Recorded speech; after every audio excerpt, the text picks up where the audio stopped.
of budgeting questions if we don't know what it is that we're defending in the first place.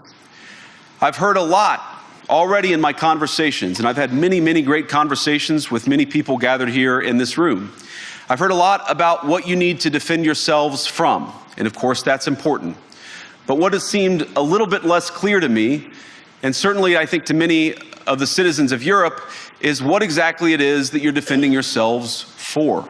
What is the positive vision that animates this shared security compact that we all believe is so important?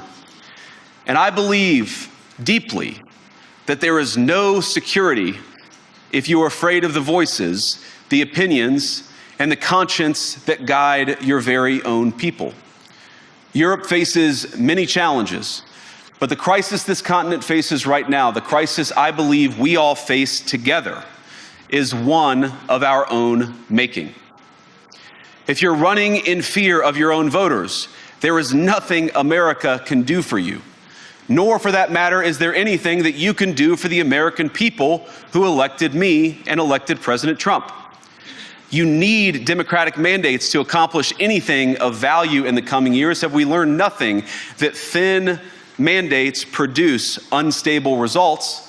But there is so much of value that can be accomplished with the kind of democratic mandate that I think will come from being more responsive to the voices of your citizens.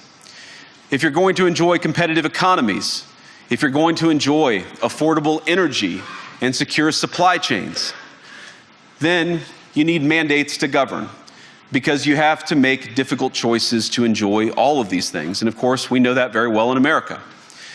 You cannot win a democratic mandate by censoring your opponents or putting them in jail, whether that's the leader of the opposition, a humble Christian praying in her own home, or a journalist trying to report the news.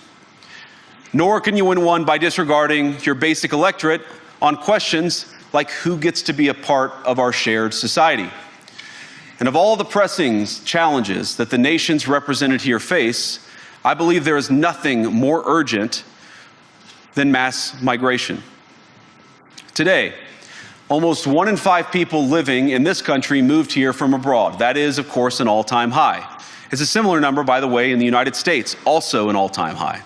The number of immigrants who entered the EU from non-EU countries doubled between 2021 and 2022 alone, and of course it's gotten much higher since. And we know this situation, it didn't materialize in a vacuum. It's the result of a series of conscious decisions made by politicians all over the continent